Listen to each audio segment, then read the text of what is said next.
Welcome to the newest RV interview.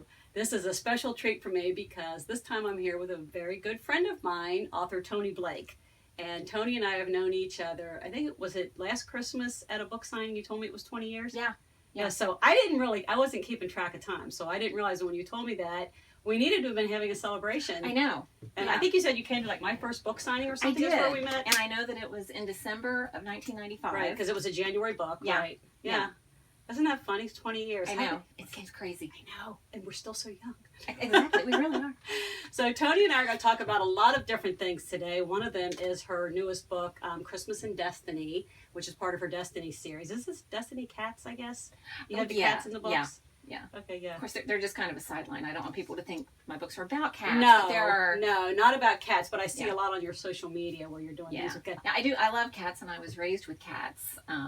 I just don't have cats now because I'm kind of on the go a lot. I know. You run all the time. I do. So you just got back from the beach, and you're going to be going to the beach again. Yes. So are you kind of taking a hiatus from writing while you're doing that? Yes, I am. I haven't written all year, and as you know, Lori, I've been going through breast cancer this year.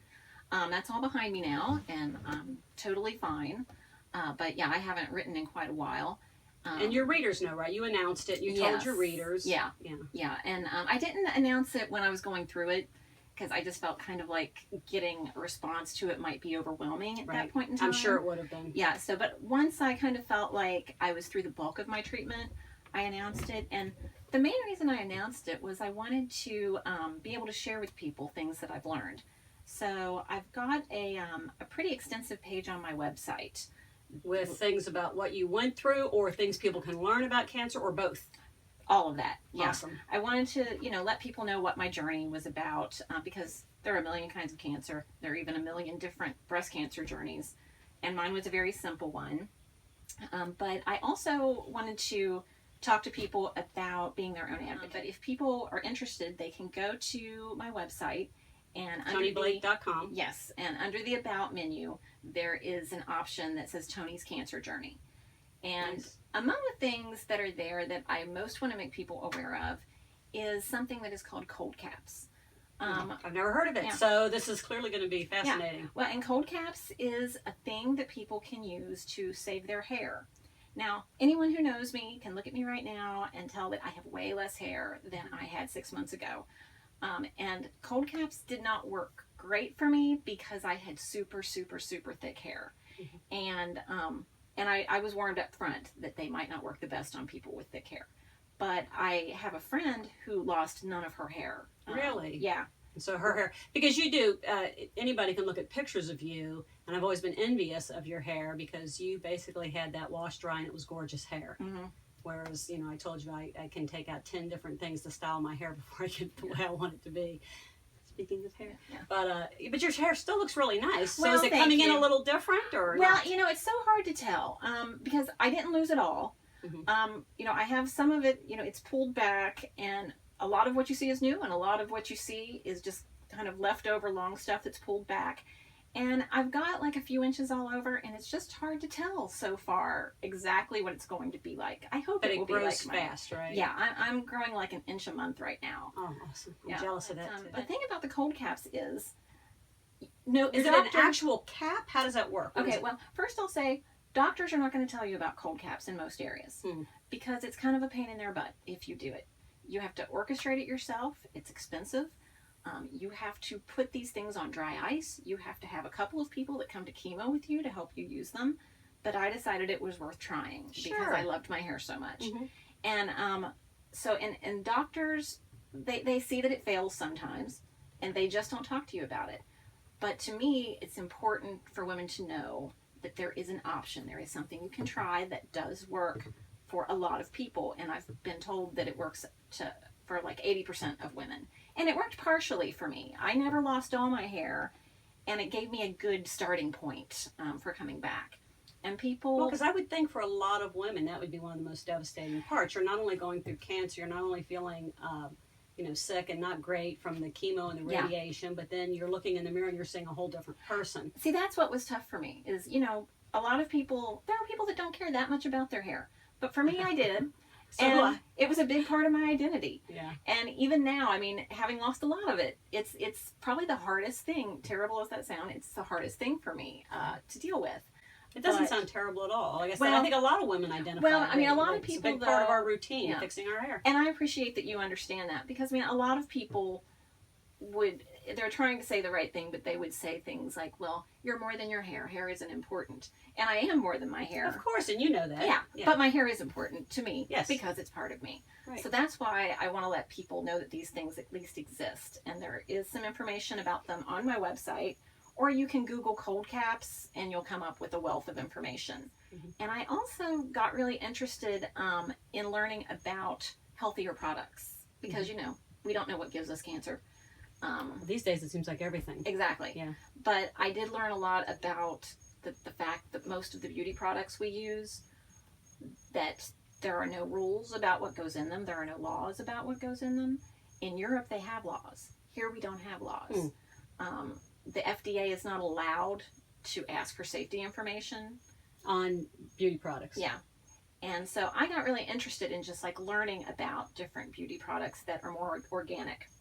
And I don't live and die by it. If I try a product and I don't like it, I'm going to keep using the one I've been using. Mm-hmm. But if I try one and I like it just as well and it doesn't have any harsh chemicals in it, then I'm using it. Oh, of course, that makes sense. Yeah. And so I put a lot of that on the website too. Just things I've tried and did I like it? Did I not like it? So anyway, it's important to me to be able to share that with people.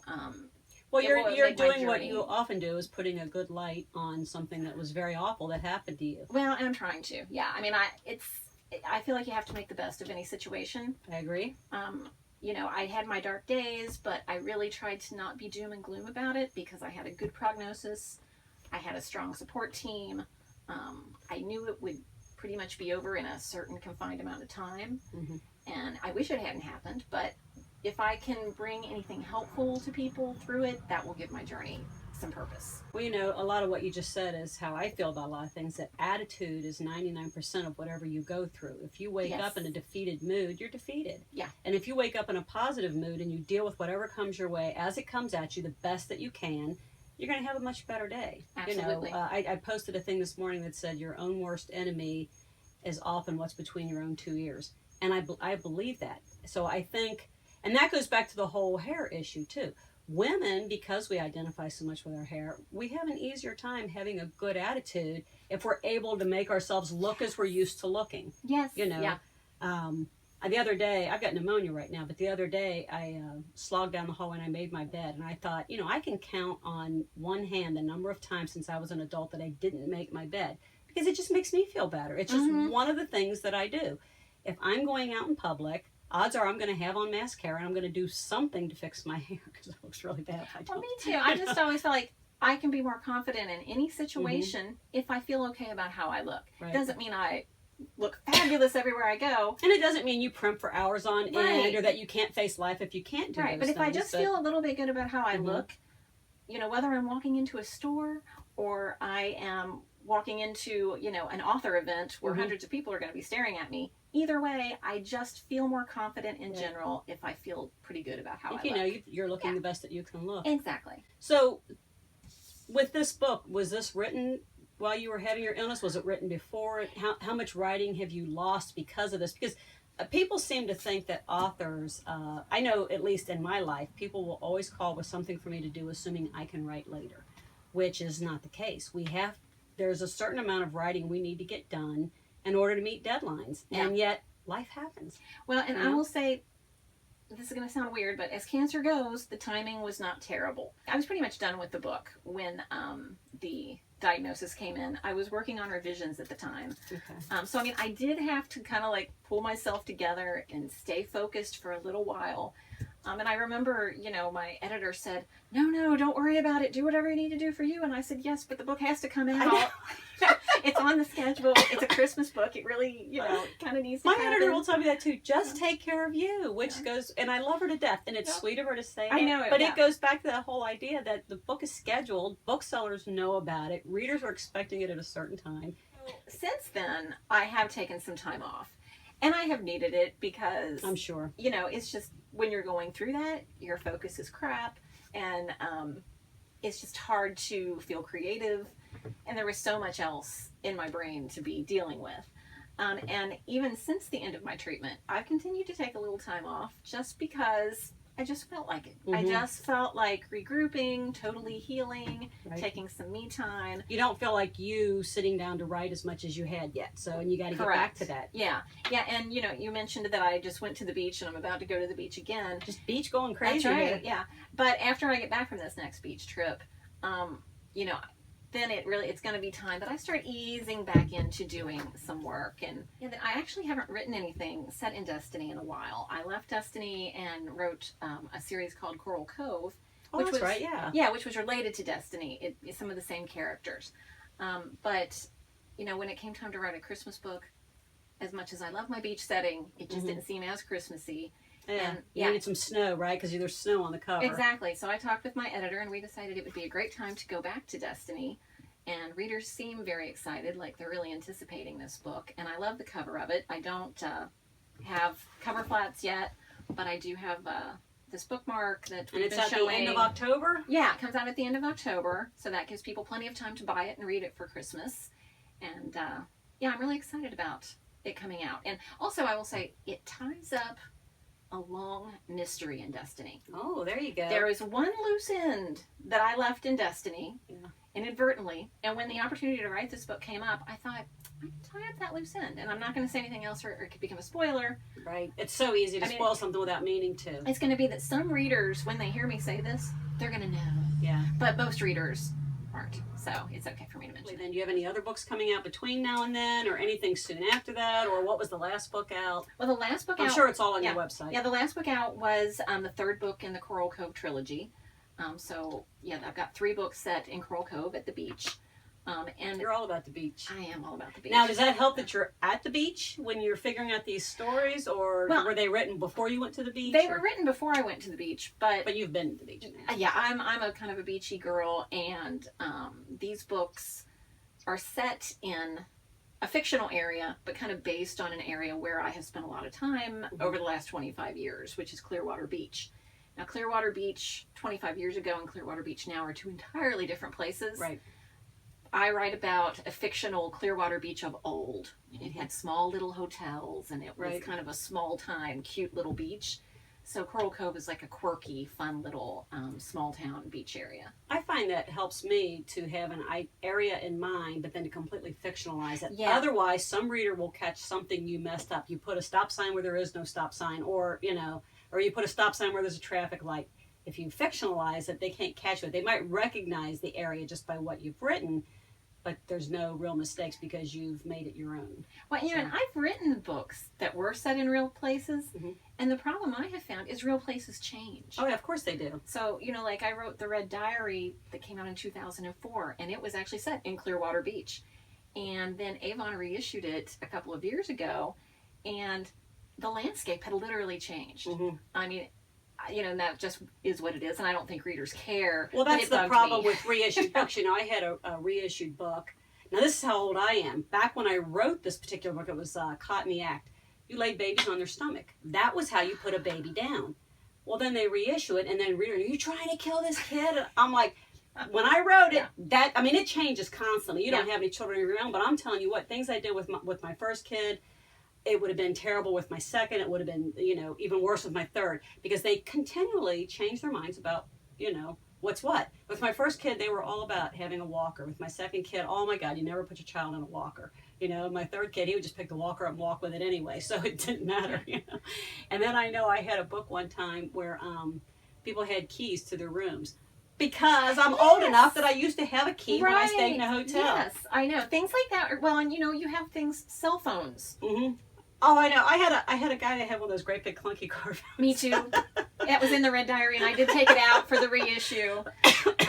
Yeah, but yeah. I thought about rewriting some of that stuff. Things are changing so much. It's hard for your old books to hold up in that way. I mean, you're younger than me, but I'm bordering on 60 here. I keep saying I'm actually 58, I think. But a lot changes from 96 to 2016. For sure. You know, a lot. So, and then it's great when they reissue books, but they've got editors and copy editors and everything else. I wish they had a let's bring it up to date editor. A technology editor who could mark you. Yeah. This is too old and this is technology editor. Well, as I edit these older books that I'm reissuing You'll be able next to do year, that. and I've already done a few of those that they're already out, and one of them I just decided it was what it was. Mm-hmm. It was set in Chicago in 1998. Yeah. And so much had changed. Like a major portion of it took place at the store Marshall Fields, which no longer exists. Well, maybe your only edit could be at the beginning of the book. I'm reading a Catherine I did. Coulter. I wrote a letter. Yeah, it gives the date. Oh, well, I wrote a letter that I said, this book is a book of its time. Hopefully they all read the letter. Yeah, and I just didn't change much at all because so much was going to just not make sense if I did. And it was a time without cell phones. Yeah, there was a lot in this book that if there had been cell phones, people would have been calling each other when they were late. It would have solved it right away. Exactly. But a simple phone call would have helped. Yeah, really, cell phones have ruined a lot of conflict in books. Oh, gosh, so much. Because used to, and if it has they're to be alone like, on the road at night, they got to figure it out. No, now they just pull out their cell phone. But, they can always be without a signal. Or they let the battery die. I fall back on that a lot. But, Well, Toni, I don't want to keep you any longer, but this was super, super fun. So we're going to remind people that it is Christmas in Destiny, and you said it's the 7th book? Yes. The 7th book in the Destiny series with the cute little kitty. Yes. So the kitty cat's going to be in there, I guess. Oh yeah. There's kind of a little kitty subplot in every kitty subplot. Yeah. And if people want to know about the Destiny cats, because like you said, it's not what the books are about, but you do a lot of memes and things on Facebook. I do. Yeah, and I have a lot of readers who clearly love cats, and I love cats, so it's kind of become a thing. Yeah, I don't really want readers who don't like dogs and cats. No, I'm not. I'm making that up. I want all readers, but I really like dogs and cats. Yeah, I really like people that like pets as much as I do. So it would be awkward. Well, it would be awkward for you to come to my house if you despised cats, because you saw my cat made himself quite at home and walked across the counter. Yeah, not everybody would like that, I guess, but I actually was very entertained. Right. Anybody that was too upset by it would probably just have to not come back to the house again. That's right. All right. Well, thank you so much. Well, I appreciate it. Everybody should go to. Is it your Facebook page? Facebook.com/Toni Blake? Yeah, pretty much. Or it might be author Toni Blake, but I'm pretty easy to find on Facebook. Whenever you Google the author in the Facebook, so it's Toni T-O-N-I Blake. Yes. And we've been friends a long time, and I can highly recommend her because I read her. Well, thank you very much. All right. Thanks for the interview, Lori. I appreciate it. You're very welcome. Thank you. Thanks.